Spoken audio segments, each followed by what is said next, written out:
Let's continue going home. She decided home was ground zero and that she would work her way out. Anna cleared tree limbs from the yard, and years' worth of dried leaves gathered and piled in the mid-middle of the asphalt street to burn. As evening approached, Anna sat under a freshly pruned tree, drinking a cold drink. She oversaw the fire. She made sure she was aware of where the embers were landing. She heard the rumble of a vehicle coming her way. She assumed Renee was returning from her trip, but it wasn't the exact vehicle she had left this morning. Renee tended to change cars like others change their socks. An orange Dodge Charger came around the bend. Anna quickly realized her mother couldn't haul all their things in this sporty car. The car slowed, and the motor pulsed like a heartbeat. Suddenly, Anna realized who the driver was. It was her longtime friend, Kimmy Coulson. Anna had met Kimmy many years before. She was sitting in Anna's secret spot on the river. She regularly visited her spot to decompress from a complex case or some other disappointing occurrence in her life. As it turned out, so did Kimmy. "Hey," Anna said, walking up to the picnic table she thought was hidden from the rest of the world. "Hey," Kimmy said, wiping a tear from her eye. "I'm Anna Reed, and you are?" Anna asked. "Oh, Kimmy Coulson. Nice to meet you," Kimmy answered. The two sat for hours on that old picnic table and chatted about first one thing, then another. Anna learned of Kimmy's recent breakup with the love of her life. They simply referred to him as Satan. Satan, it seemed, had a terrible habit of using women and throwing them away without a second thought. He had used Kimmy for a place to stay and all the other benefits that having her around provided. Kimmy never let him know what she really was. Of that, Anna was thankful. The world didn't need an immortal asshat like that. He was a terrible human and would have been a vicious immortal. Kimmy wholeheartedly agreed with Anna's assessment. She had given him everything a man such as himself could have dreamed of having. He had a new Harley in the driveway and a new 4x4 pickup in the garage. She paid for every tattoo that he wanted to get, and those things were not cheap, as Anna was to find out. Kimmy had found out he saw not just one, but several other human women. Her first thought was to blame the woman. Then she realized they had just been fooled by him, just as she had. So she decided to cut all ties with this loser and return home to the mountain. The mountain was always a reliable shelter from whatever storm came one's way. Anna and Kimmy decided that very day that they had found their new best friend. They met regularly by the river to update one another on any new developments in their lives. Anna loved Kimmy's free spirit and love of life. Kimmy was also one of the most beautiful immortals Anna had ever seen. She reminded Anna of the cartoon character Betty Boop. She was short and curvy, which always garnered her attention from both immortal and mortal alike. It was seriously intriguing to Anna to listen to Kimmy's stories.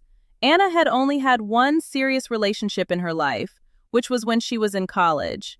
She dated a boy for a grand total of 8 months. She had chosen to have a physical relationship with this boy, as she just knew he was the one. It turned out he was not. Shortly after his conquest of Anna, he moved on to pursue another. Anna was heartbroken, but learned to deal with the betrayal. She never gave her heart freely to another again. Physical relationships were easy, and Anna never cared even to know their names. They were usually just food with a bit of extra on the side. No human named a steak before they ate it, so neither did she.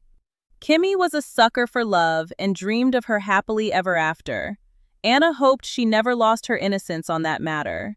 Anna came close to having a relationship once with a man of her own kind. He turned out to be a much better friend than a lifelong companion. She did enjoy the no-holds-barred approach to sex. She was free to be herself. She didn't have to worry about the fragile human male body or their ego. Wild, rough, and wickedly fun was the order of the day when Jared came to town. Anna didn't mind because that was all she wanted from him anyway. "Girl, what brings you this way?" Anna said. "I was just heading down to Myrtle and thought I would swing by just in case you made it back this way," Kimmy said, hugging her friend tightly. "No place like home," Anna said. "True story, kinda quiet around here," Kimmy said. She stood back, hands on her hips, surveying the deserted neighborhood. "Yep, that's what I was thinking too. We are going to fix it up, and maybe people will come to visit us up here again, Anna explained. That is so cool. Who's we? Kimmy asked. Just me and Mom so far. But hey, why don't you stick around for a while if you don't have anything monumental planned? Anna asked. She loved Renee with all her heart, but it would be nice to have another female to talk to. I'm not in a hurry. I really was just going to have something to do, Kimmy answered. Awesome! It's going to be a lot of work, but what are we doing anyway? Anna said. The two walked around the neighborhood, and Anna showed Kimmy had her notebook filled with ideas. After that, Kimmy was totally on board. Even though Kimmy strayed from the mountain from time to time, the mountain was just as important to her as Anna. It was her home, and she wanted it to be alive again. Renee pulled into the driveway, and the girls instinctively stopped what they were doing to help unload the van she had brought home. Kimmy, it's so good to see you, Renee squealed. So nice to see you too. I hope you don't mind me just popping by. I didn't know if you were here, Kimmy said. Don't be silly, girl. This is your home. We love seeing you. We have missed your face, Renee said. Anna's mouth began to water as they emptied the bags. Her mother must have cleaned out the pickup. She had absolutely everything. There were items for a seafood boil, and Anna couldn't wait. The girls helped Renee prep for dinner. Kimmy fixed her famous strawberry cheesecake. By the end of the evening, they were all so stuffed they couldn't move. Few networks remained these days. Renee and Anna enjoyed a little news and a movie from time to time. The report was no longer full of morbid depression. Reconstruction and ideas for new ways to enjoy this new life were rolling. Most were nothing more than infomercials for coming attractions. There would be a freak motor vehicle accident every so often, but it always concluded with the immortals laughing about their dumb luck. No death, no disease, and no fighting among neighboring lands were ever recorded because they just didn't happen. If an immortal met the true death, no one would be so crass as to publicize it. That was a private matter reserved for the closest of one's acquaintances. It was tragic and too horrible to even speak about, so no one ever did. Anna made a mental note to send in information about their little slice of heaven. With the three of them on the project, morale was high. As the months passed, the streets were clear and everything was clean and fresh. Anna discussed different business ideas that she thought might bring people into the area. This would definitely require help, and Anna was determined to get it. The immortals, like the humans, lived with a pack mentality. They preferred to live in social groups. This place wasn't everyone's cup of tea, but Anna knew others felt the same as she did. They would thrive in this peaceful environment. Anna sat many evenings preparing her announcement for Channel VAA, or Vampires Across America. She wanted to get it just right. She thought that having Kimmy deliver the message would be best. Kimmy was spunky, energetic, and beautiful. All things Anna felt were lacking in herself. Kimmy argued this undeniable fact, but agreed in the end to make the announcement. The broadcast day had arrived, and Renee, Anna, and Kimmy took off on their mission. Kimmy was perfect, just as Anna knew she would be. A live interview with Kimmy enhanced Anna's pre-recorded story. Kimmy then did the unthinkable. In the middle of the interviews with the handsome Rick Robbins, she threw Anna under the proverbial bus. "Yes, Rick, without my partners, none of this would be possible," Kimmy said. "Oh, and who are your partners, Miss Coulson?" Rick asked. "Come on up here, Anna," Kimmy said, standing and holding her hand out to Anna. Anna shook her head violently, but what was she to do?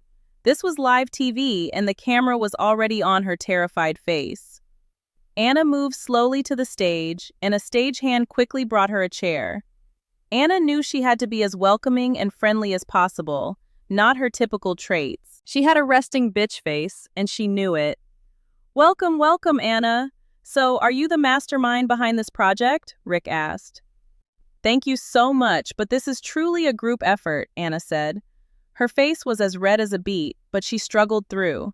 She was so embarrassed to be in the limelight. This was definitely Kimmy's thing and not hers. Renee was thankful she had stepped out, or she had no doubt she would have been dragged up there too. Anna did get a little more comfortable as she talked about their little town. She was so passionate about it, her words flew from her.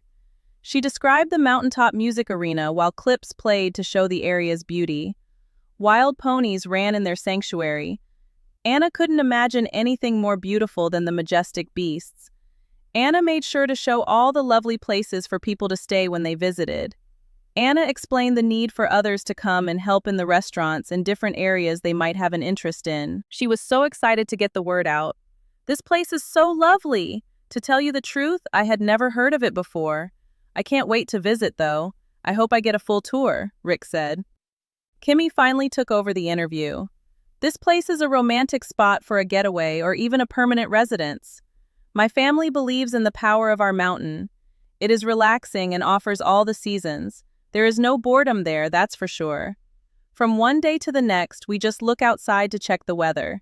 That tells us what our plans will be for the day," Kimmy said.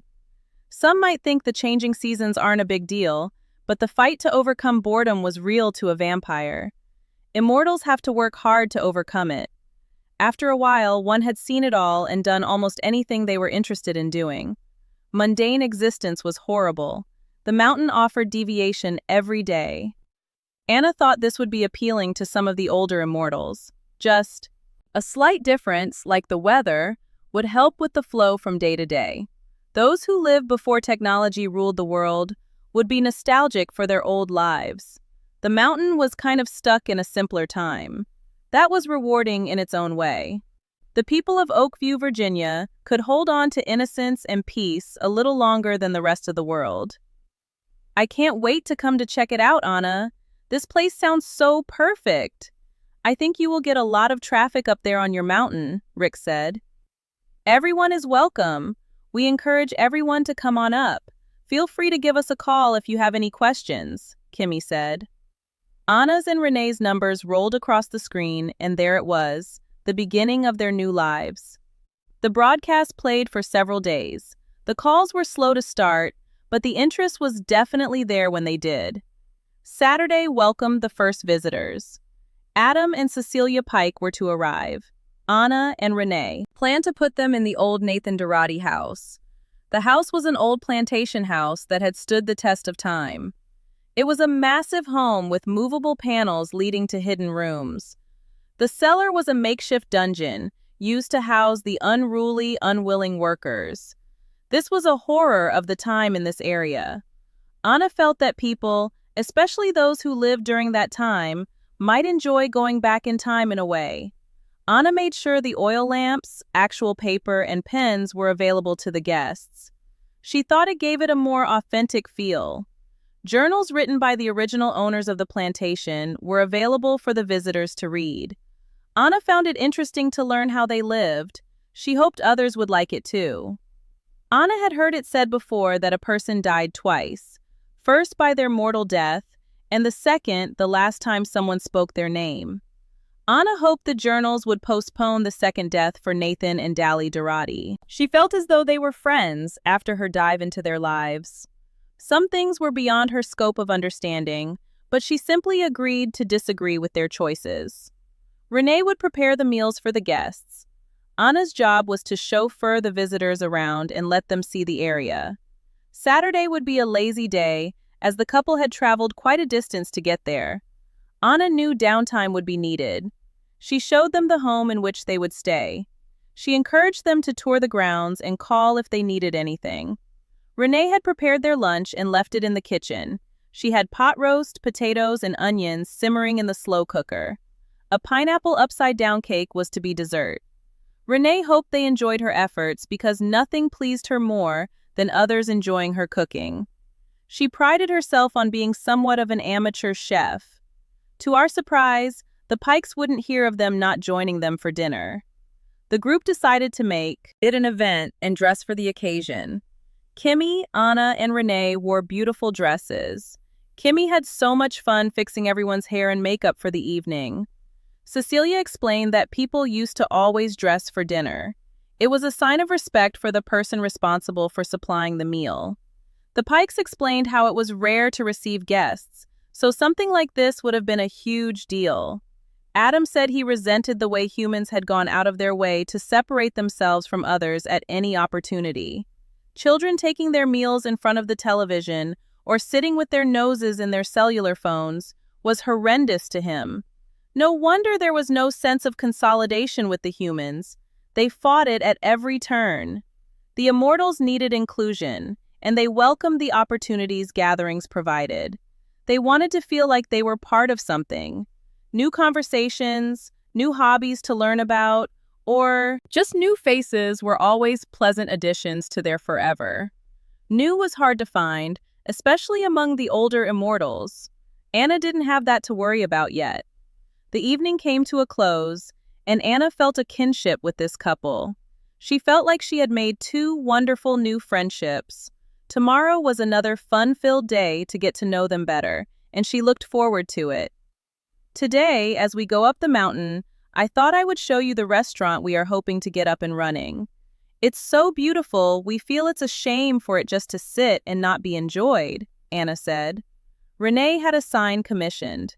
On the sign was the mountain in all its blue-ridged glory and trees, with the leaves in many shades of oranges and yellows. Nestled in the middle was the name The Mountain 7. Renee and Anna felt this paid tribute to Nick and Tori in a small way. They had carried part of them home to the mountain with them. The couple made their way inside, and there was an audible gasp. "This place is fantastic! I love the rock and the waterfall. It is so lovely. The logs make the place all warm and homey," Cecilia said, wrapping her arms around her shoulders. "We just love it. We hope enough people will enjoy it to keep it stocked and running. Everything is top of the line in here. It would be easy for someone so inclined to come in and just start cooking," Anna said. Adam hadn't said a word since they walked inside. He was assessing everything, but he seemed to be paying attention to the bones of the place, not the fluff. "You know what, Anna? This place would really be something special. We have traveled to every corner of the world. This place is as unique and beautiful as any I have seen. Wouldn't you agree, dear?" Adam asked. Cecilia nodded her agreement. "I know some people who might be interested in doing this project with you. I know many who would love the tranquility of this area. So if you want, I could give them a call. They could come up and just see what they think. If you agree with that, of course. This place could be great again," Adam said. "Well, I'm not sure anyone would have ever called this place great, but we mountain folks are a rare breed. Either you love us or you hate us. There is no in between," Anna said with a giggle. "I would love to be an honorary mountaineer," Cecilia said. "You are officially in the club. You're one of us, one of us, one of us," Anna chanted. Adam began making a phone call before he even left the building. The conversation came back around to the area's future success all day. Anna was so excited to hear all the great ideas the newcomers had. They came up with ideas she had never thought about before. Sometimes it was nice to have a fresh set of eyes on a project after all. Kimmy sounds like a handful. I like her. Until next time, bye for now.